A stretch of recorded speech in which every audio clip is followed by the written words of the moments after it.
So, hi, welcome, a special welcome to Sue Johnston. Thank you, Hi, Sue, everybody. So good to for see you. author and anthologist of Detours. I have my little sticky notes in here. Detours, Oh, unexpected journeys of hope conceived from infertility. Sue, you're just such a powerhouse in the community. well, Um, and I know, for those of you that don't know her that are watching this recording, Sue leads multiple support groups, both locally to her in Michigan and nationally. She's the Michigan state captain, leading the way for advocacy. She's the co-founder of the Detroit Walk of Hope. And additionally, she runs the Infertility Advocate. Sue, you were just amazing, my dear friend. Thank you so much for being here. Thank you so much for taking some time to talk about the book. thank you. It's such a pleasure and an honor to be here. What a privilege to get to talk to people about detours and hear your stories and find out how they kind of mesh with mine and ours and what we could do to help each other. So that's what it's all about, I think. That's exactly what it's all about. And that actually is the first question, and I think you answered it. What inspired you to coordinate Detours? Oh my goodness. Well, I don't know if you've seen my posts on Facebook. I have a core group of friends that I have been friends with for over 3 decades. And I met them when I was going through infertility back in San Diego, the greater San Diego area. And there were a group of women who just couldn't seem to get pregnant or stay pregnant no matter what they tried. And we just kind of bonded with each other because people would come and go and they'd get pregnant and drop out. But there was this core group of us that took years and years and years for us to resolve our situation. Meanwhile, each one of us did go on to resolve it in different ways. No two ways are alike. And several of us have moved out of the state. My husband was a naval officer at the time, and he ran the midshipman training programs from Michigan in San Diego. And so I would fly back every year after we moved to Michigan. Every summer I'd fly back. And we were there for like 6 weeks a summer when our son was little. And long story short on that, I'd see these women every summer. It was like same time next year type thing. And our kids were growing and changing, and we learned a lot from parenting after infertility through each other. And everybody always said, oh, you should write a book. We should write a book. Our story is so inspirational. We should write a book. And they all said, Sue, you should lead the project because I don't know. I'm a teacher. I also was a literacy expert. I guess that was my forte in education and early childhood education.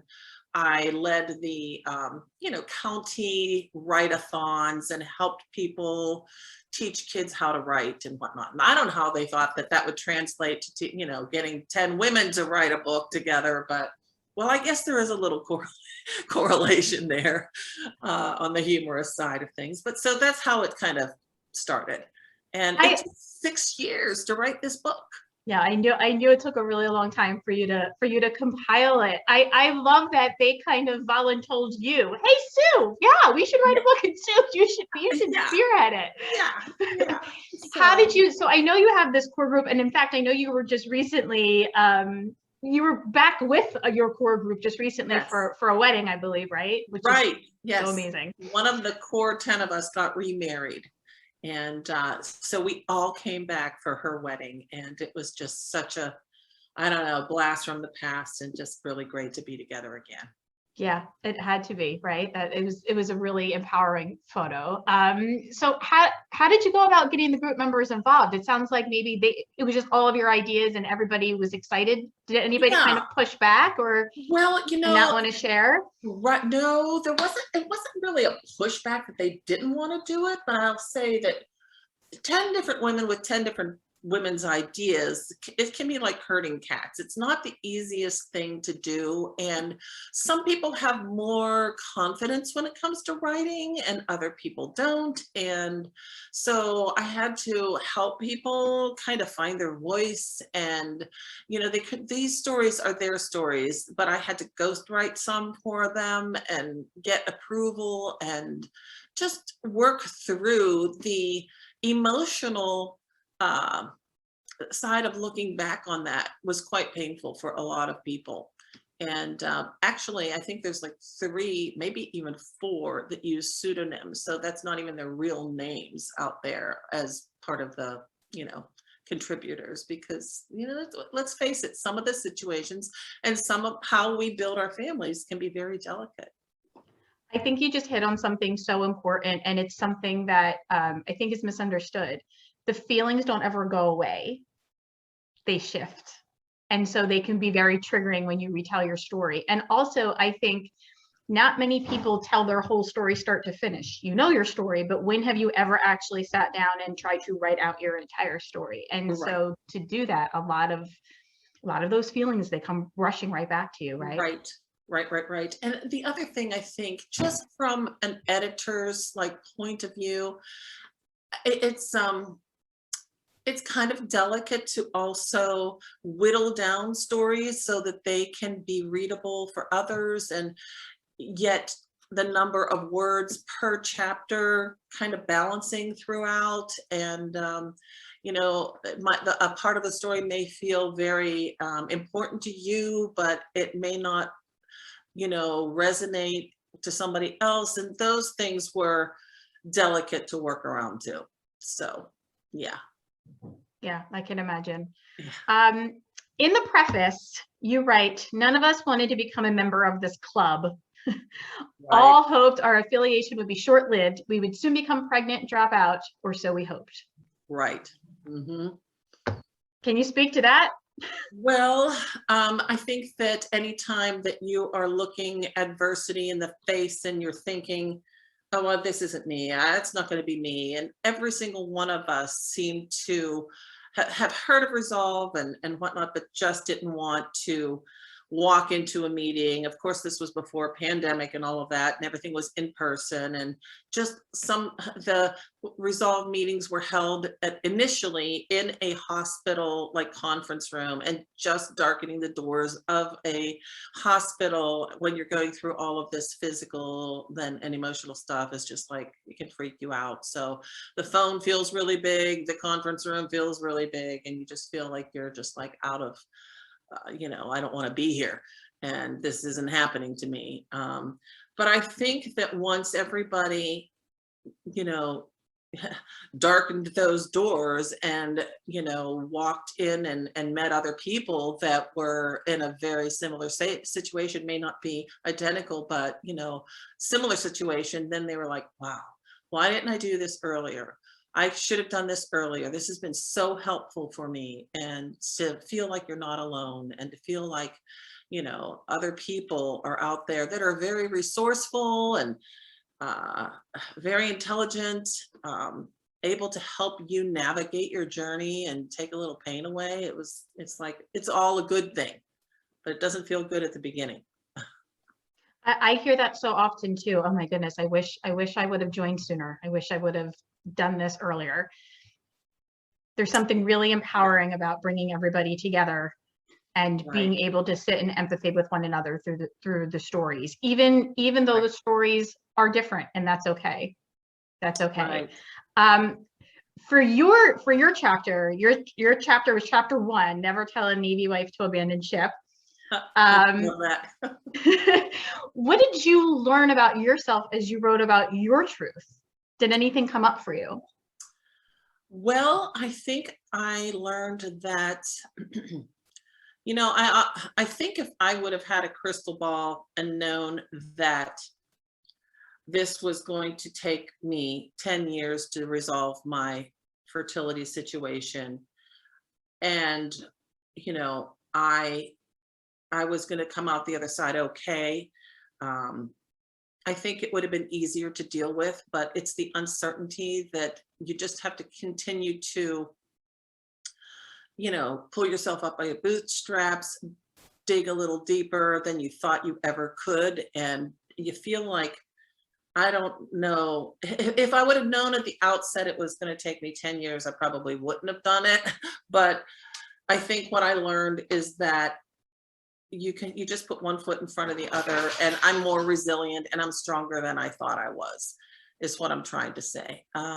Because it's a hard road, and you know, when I lead my support groups, I tell people that it was a big, long 10-year journey, they're like, I don't think I could do that. I don't think I could do that. But the bottom line is, you know, you just don't know what you don't know, and you just deal with what you do know day by day, step by step, and you end up getting to the other side. I do like to try to tell people that you're not going to be in the thick of fertility treatment forever and ever, and amen. There will be brighter days ahead. You just can't continue to be in this, you know, I call it like the war zone, like in the trenches. That just does not last for your whole life long. So, and better outcomes are coming your way. We just don't know what they are, when they're coming, but they will come eventually. One decision at a time. One decision will lead to the next decision and lead to the next. It's so interesting when you are resolved and you look back at your story. Our stories are big. Yeah. They're big, and people get intimidated when they hear 10 years, 10 rounds of IVF, and say, you know, to people that say, I could never do that. Well, nobody wants to do it, but and I wasn't planning on doing it, but my decisions, each decision just kind of, we just kept going. Exactly. It's a process that unfolds. Things will be revealed to you.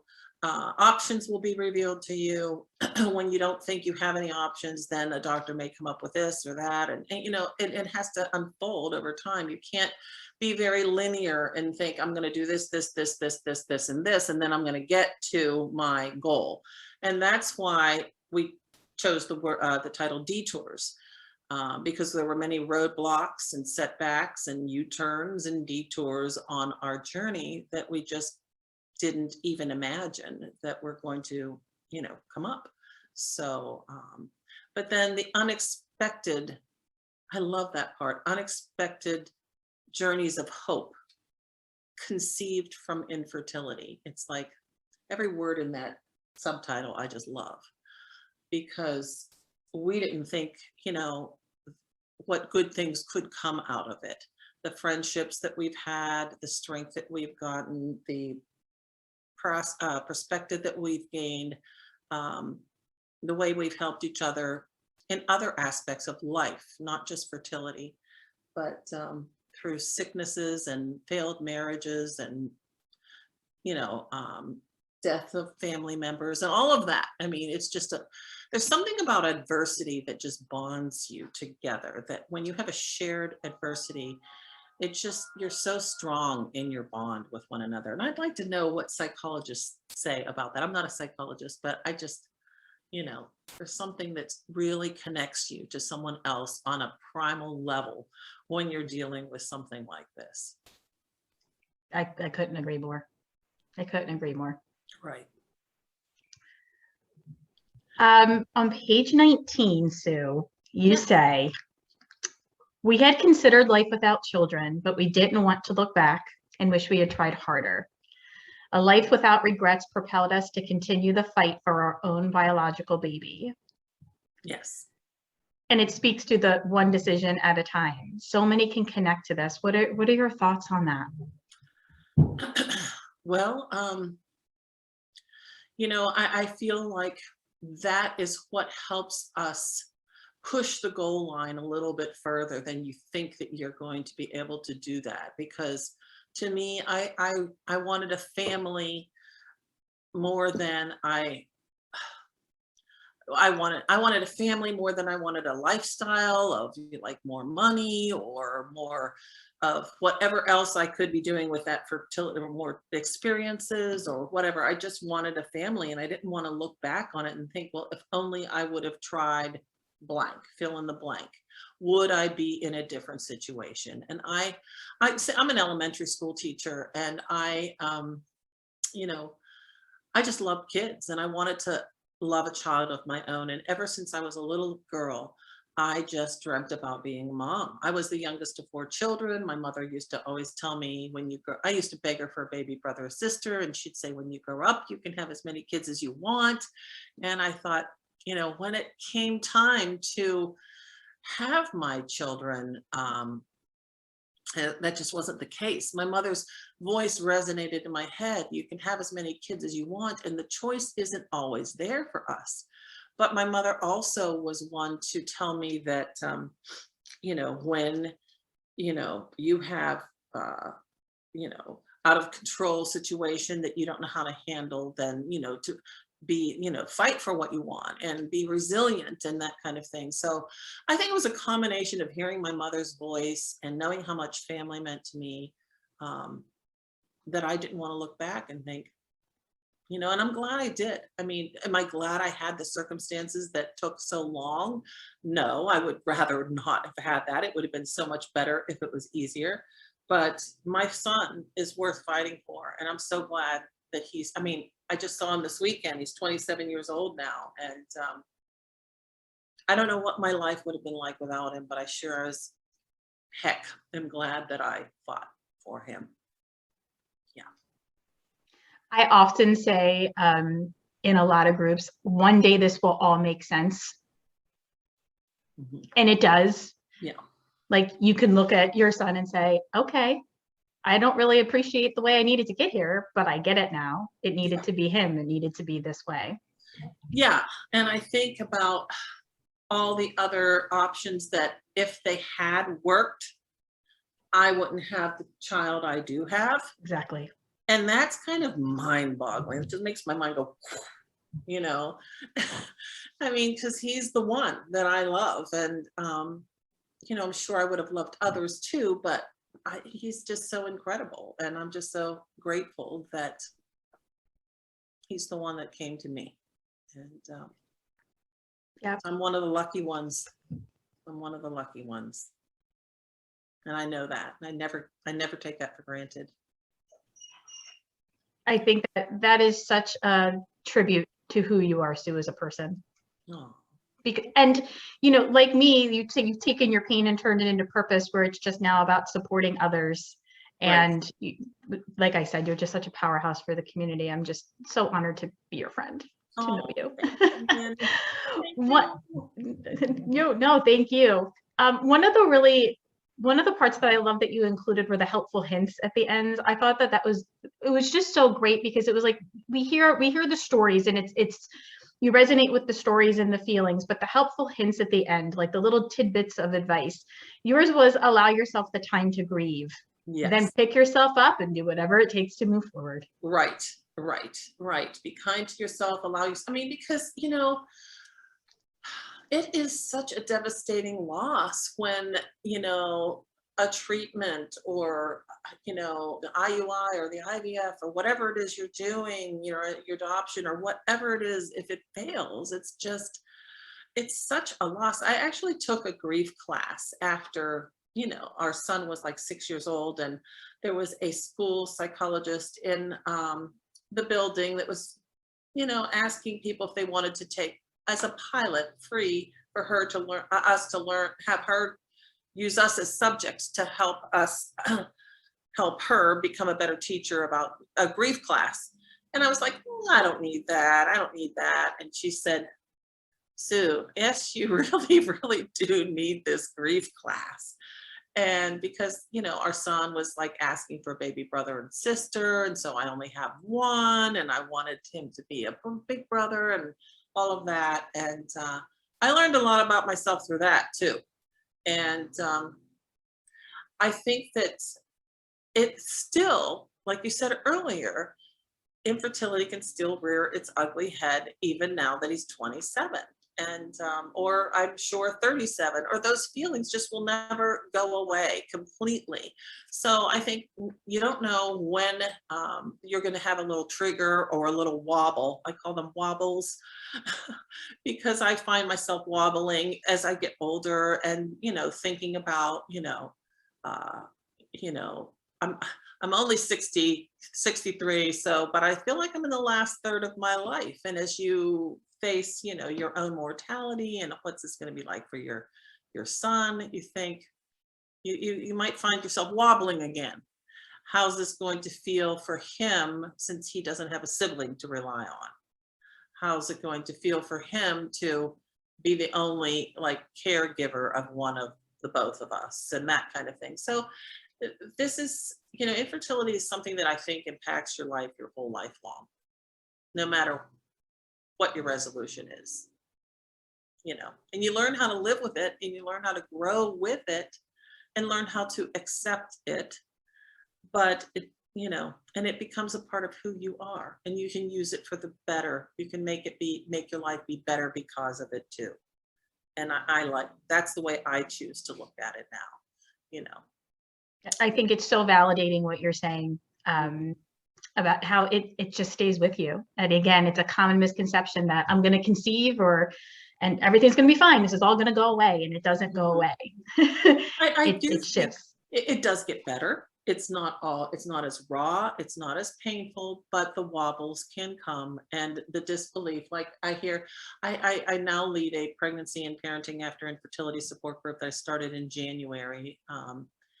And people will say on there, oh my gosh, so and so's this many months old now, and I just can't believe where's the time go. And I'm thinking, I feel that way even now. You know, it's just, I don't know, it's just surreal. I still, you know, they'll say I can't believe I'm a mom, and I still can pinch myself sometimes. And yeah, it doesn't even feel real sometimes. It And those doesn't. feelings, I think, are probably part of PTSD or something that you know, that affects you to the core of your being, that just, you know, make you feel the way, you just don't take it for granted. Infertility is trauma. Yeah. Yeah. Mhm. It's trauma, and it stays with you for sure. I love that you call them wobbles. I'm gonna Wobble. borrow that because You can I like borrow that. that. You can I, borrow I that. like Yes. that. I like that. Something else that's just so incredible about the way that the book is organized is it's representative of the women that kind of traveled this journey with you, but the different journeys that each person took. Everybody's was just so different. The donor egg, their surrogacy, multiple miscarriages, living child-free, adoption, multiples, IVF. Like there were just so many, there's so many paths, and I think it's just so validating for the community because it's representative of all the different ways that we family build.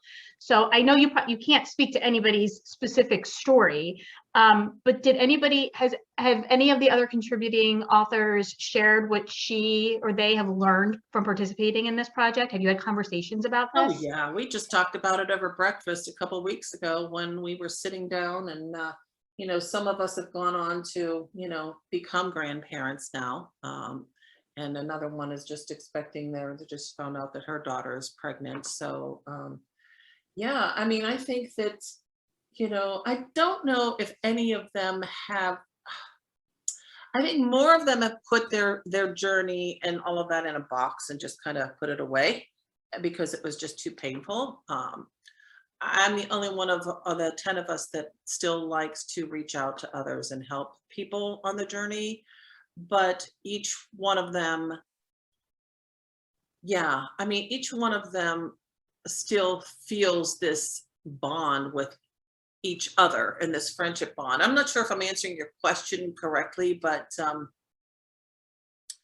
yeah, I think that there's something that is just very profound about a shared experience that lasted this long, that brought us to this place in time. We have 17 offspring, and now our offspring are starting to have offspring, and we are there for each other for weddings and funerals. We send each other wedding gifts for kids that are getting married, and you know, baby gifts for people who go on to have babies and that kind of thing. So yeah, it's a pretty amazing group. I mean, it just shows you the power of support, the support groups. Absolutely. They transcend time. They can be transforming, and they can, you know, transcend time too. Which is why I like bringing people together in a setting like this, because yeah, we don't see each other very often. It's been 6 years since I've seen these women, and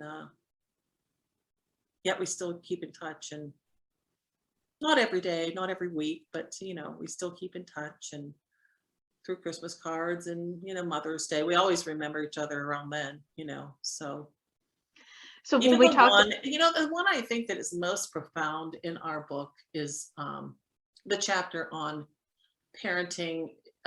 Resolution doesn't always end up in parenting. And that gal in the book, she embraces each one of us and our kids and their kids. And she just is so happy that we are a part of her lives and her life. And I think that we helped her get to the point of feeling peace and acceptance about being childless, not by choice. And that is huge. Talk about a warrior. She's the warrior of all warriors, in my opinion. Yeah, that's a hard resolution. It is. It is.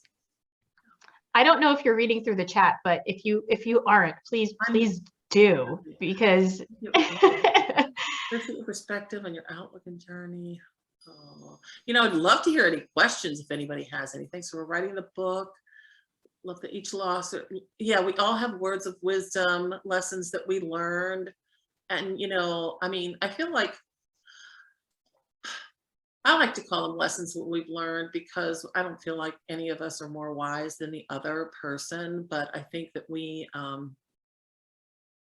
just if little tidbits about what we wish we would have known going through it. I think that's important part of each chapter, is to get that perspective of being kind to yourself, giving yourself time to grieve, making sure that you don't force yourself to go to social events or family events that feel uncomfortable and triggering to you. I think, we think we have to be so strong for everybody. And if it's just not going to be in your best interest, you need to bottle up everything you can to,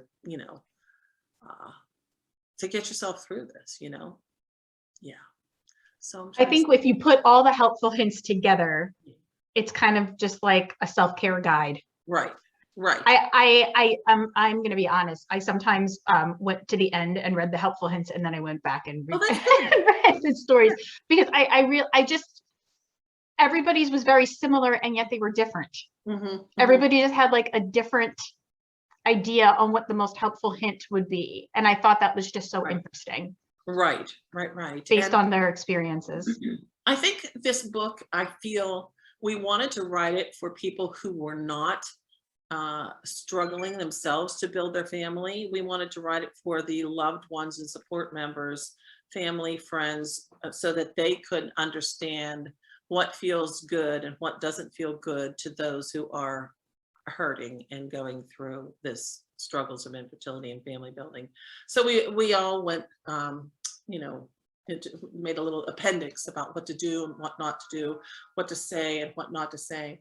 And I feel like those things, although, the women in my book, are all older than the people who are trying to go through and resolve their situation and build their families now.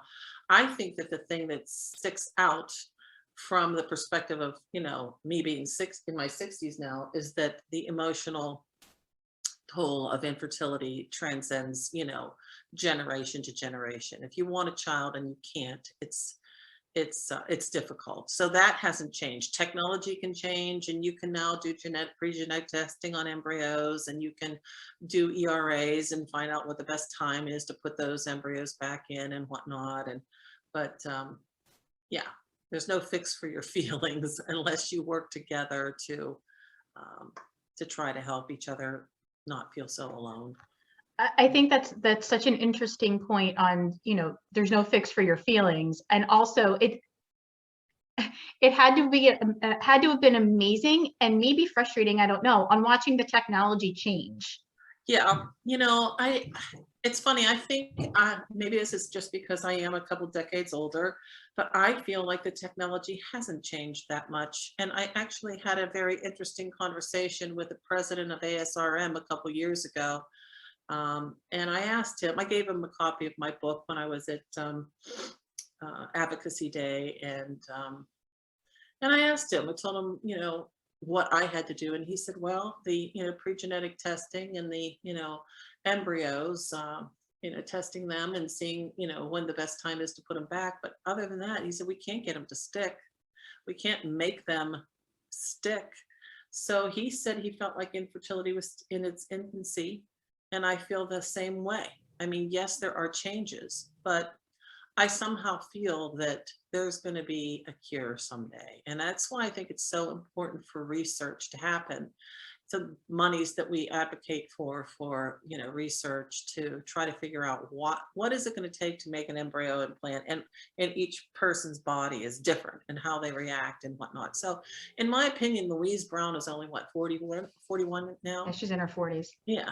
I just don't think that, I think we're just on the very cusp of, starting this journey of infertility. And I think that our society is going to need to invest more and more into it, because I think that it's becoming more and more prevalent. I think the biggest change is that more people are affected by infertility, because more and more people are getting educated and, delaying trying to get pregnant. And our eggs, even though 60 is the new 40 and 40 is the new 20, I don't think our eggs don't know that, and they don't keep up with that. And yeah, so I think that and also with our environment and toxins in the air and the plastics and pesticides, and we don't know the long-term effect of all of that. So I think if we want to be on the cutting edge of keeping society going and thriving, we have to deal with infertility, because we want to perpetuate the human race, right? Yeah. So I think there's room for lots of improvements and studies in infertility. What new treatments do you think might be on the horizon? That was one of the questions you asked us. Oh, goodness. Let's see. Well, I think that, even when I was going through this, the doctor that I went to was a pioneer of GIFT and ZIFT. I don't even know if you know about that, but when Sue first told me, when I first met her and she told me, and I said, I have no idea what you're saying to me, because right. those are not procedures that we use anymore. Right. So, but right. Again, the technology, how it's changed. But if you don't know about it, let Sue explain this to you, because it's fascinating. Right. GIFT is gamete intrafallopian transfer.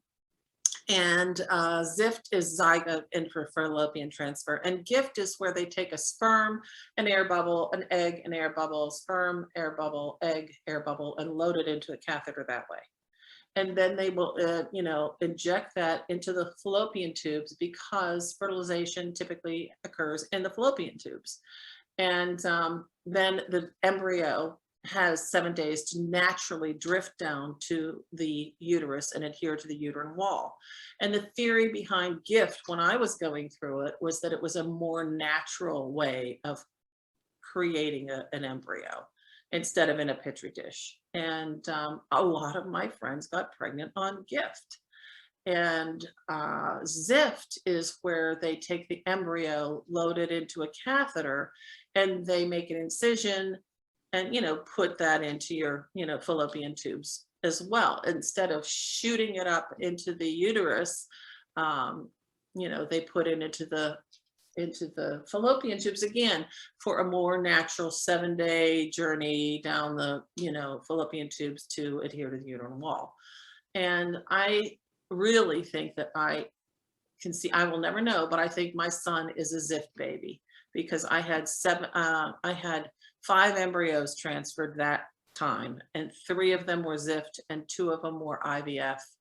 And that was the only time I did ZIFT. All the other times were IVF, and that's the time I got pregnant. So I just think the odds are that he was a ZIFT baby, but I'll never know. And I remember talking with that doctor, he was going to do, if this combination ZIFT IVF didn't work for me, he was going to do a intrauterine, like take the embryo and implant it from the outside of the abdominal wall into the uterine wall with a long needle, and just stick it in there and see if it would work that way. That was my next go around, but I didn't have, so I think that he was kind of light years ahead of his time. This doctor, he was written up in Time magazine when I was in the Philippines. And I remember thinking to myself, when I come back to the United States, I want to go to this doctor. And long story short, it ended up that I did, because he was setting up, he was from LA, and he was doing all this, really creative stuff with embryos. And yeah, he's the one that got me pregnant. And I had 4 or 5 different doctors before him, and he's the one that got me pregnant. But he moved back to Argentina and no longer practices here in the United States. So I think that that's probably why Gift and Zift went away. But I think that they should bring it back again. That's what Brianna just asked in the chat. She said, when and why did infertility clinics stop using Gift and Zift? There were not many doctors that did. Is that correct? There were not many doctors that used Gift and Zift. Although I've actually talked to one of the people who I answer the helpline for, and for religious purposes, they don't believe in IVF because the embryo is outside and created outside. But the gift, they said that their religion will allow them to do that. So he went to his doctor to see. I think it can be done. I think you have to ask about it, but I don't know why clinics stopped using it.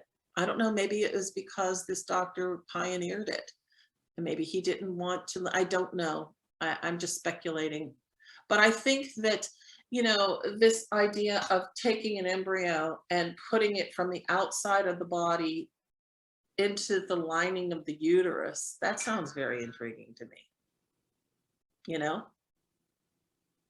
Like I had an amniocentesis with Scott, and I could just see a long, thin needle like that with the embryo in it. And they didn't go in they know where to stop and put it into the uterine lining. I think that would be amazing. Maybe that would solve the problem. That's something else then that's in the chat too. You had said before, I think that one day there's going to be a cure for infertility. I do. I just feel like, I don't think we'll be around to see it. I think it's going to take years of scientific research and whatnot. But, if they can, cure some kinds of cancers and whatnot, and that I think that maybe that we will get there one day. It's a brave new world, right? It's awesome to think about. It is. I hope I am around to see it. Yeah, I hope so too. I want to make sure anyone that's on the call live, if you have any questions, you can either put it in the chat or you can unmute yourself, either one. Oh yeah, I'd love to hear your questions. There's just a few of us, so yeah.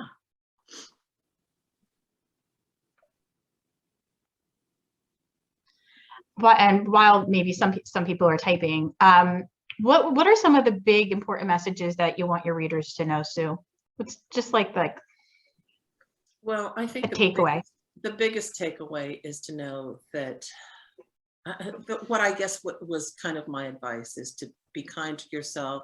You're not alone, and there are brighter days ahead for you. This is the hardest thing that you are in. You're in the trenches right now, and you're going to look back one day and think, oh my gosh, I don't know how I did that. I don't know how I survived that.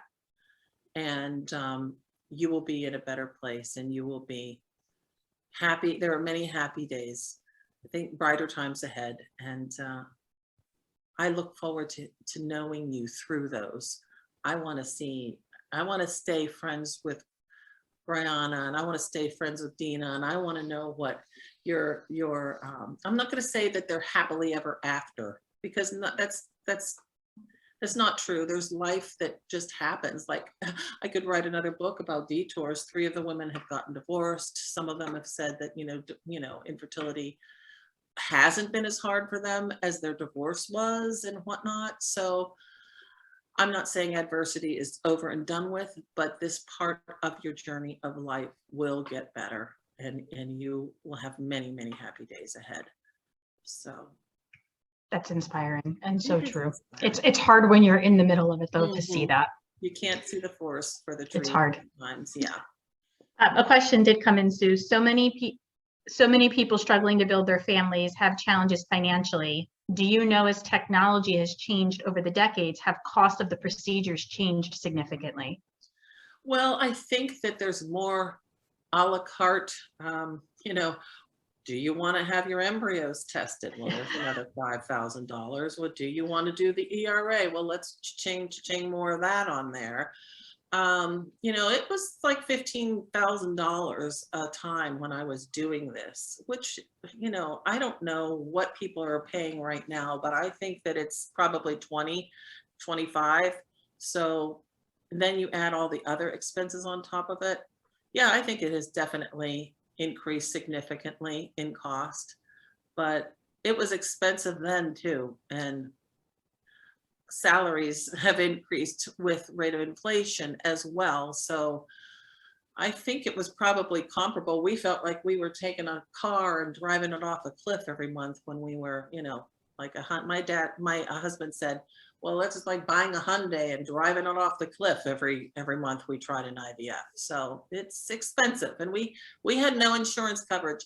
I think that more and more states are becoming mandated. I think more and more, there was like no coverage at all. It just was unheard of. So it's funny, when I answer the Resolve helpline calls, I hear, you know, I would say, no kidding, 75% of the calls are about how to make IVF more affordable, and how can I get loans and grants, and how can I get, you know, people to cover it, you know, my employer to cover insurance with, you know, IVF and whatnot with insurance, and that just wasn't even an option. So although it is more expensive, there are more, you know, more ways to fund it, I think, right now than before. But we have an uphill battle and a long way to go on that too. That's why I still think that's in its infancy too. I mean, it's cost is the number one reason, the number one obstacle why people can't have babies. And I think that's not fair. I think that, you know, I always say that, like, when you think about your respiratory system, if it doesn't work, if you have COVID, they're going to put you on a ventilator and they're going to try to save your life, right? If you can't breathe. If you have, you know, a circulatory system and your blood isn't, you know, they're going to help you. But if it comes to your reproductive system, it's like elective. And I think that is so wrong on so many levels, that it's a part of who we are, biology, of what makes us human. And to think of it as elective is just absurd. So I'm never going to stop advocating for affordable access. Oh, I know you're not. Yeah. All right. I know you're not. There's a lot of things happening in the chat. I can't read that fast.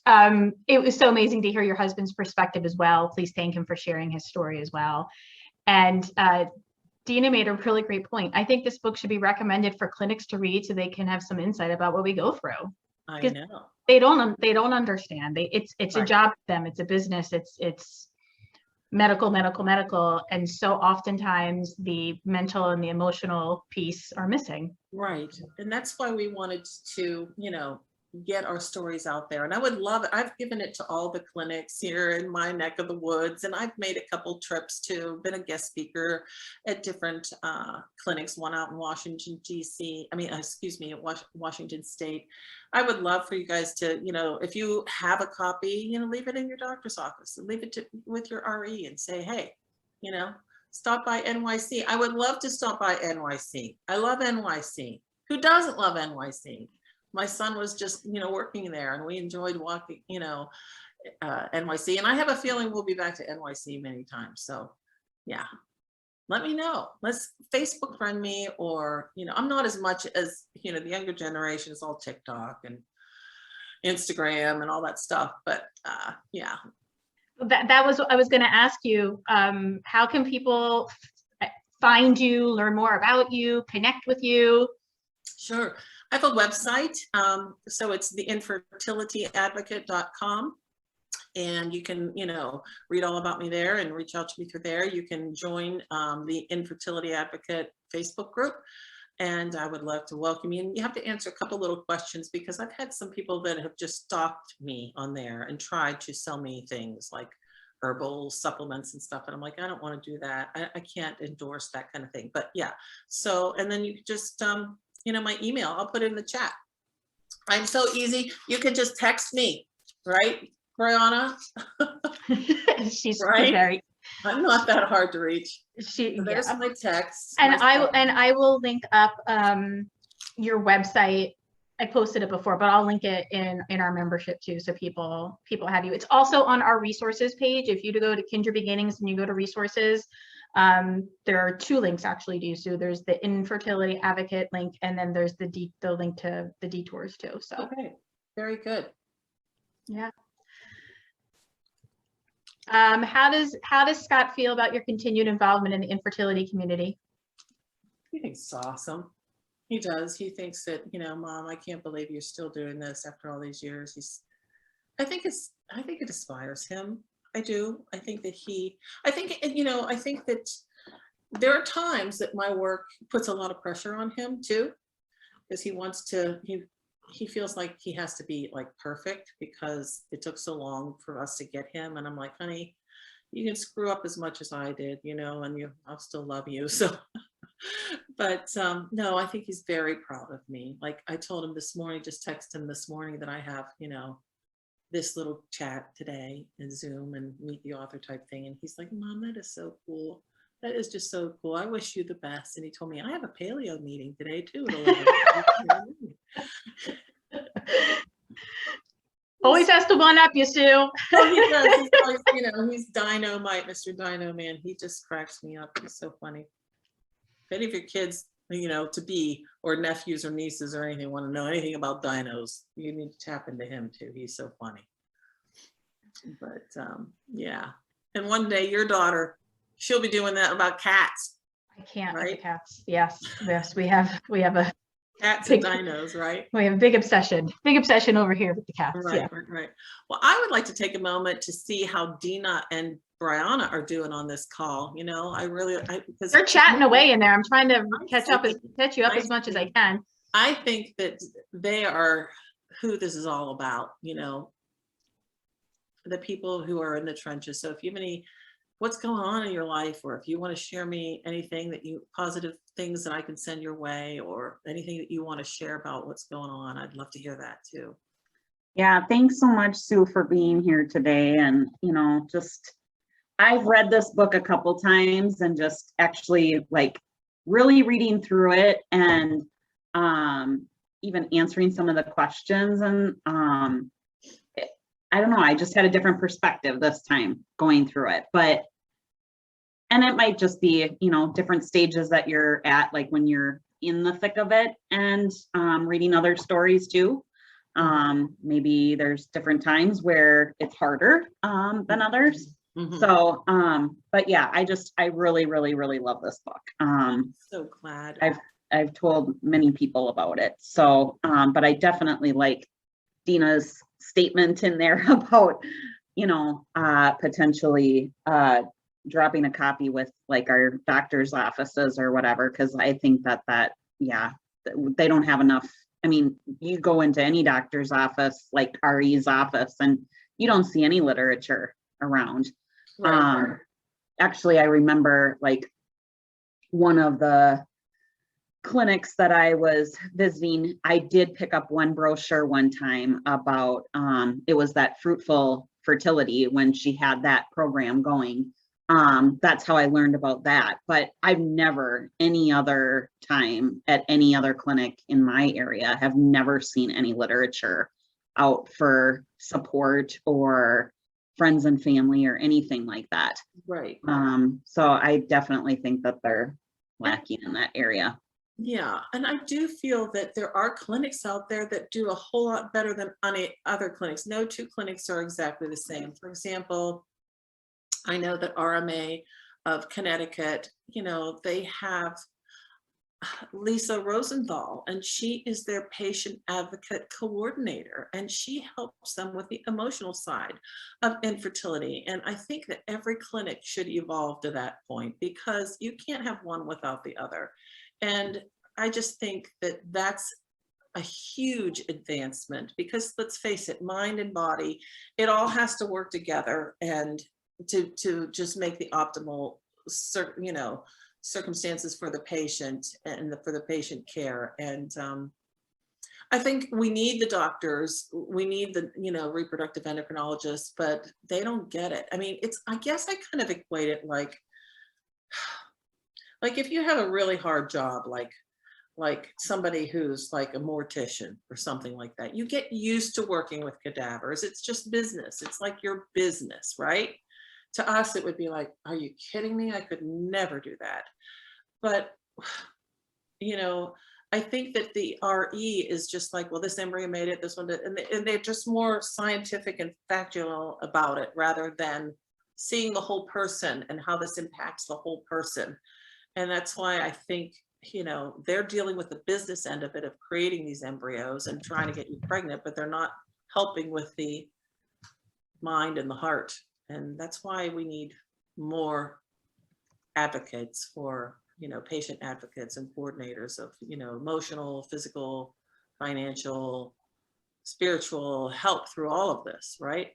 Interestingly, in New Jersey, I don't know if it was required, but many clinics had some sort of social worker on staff, and they were the first ones to get cut.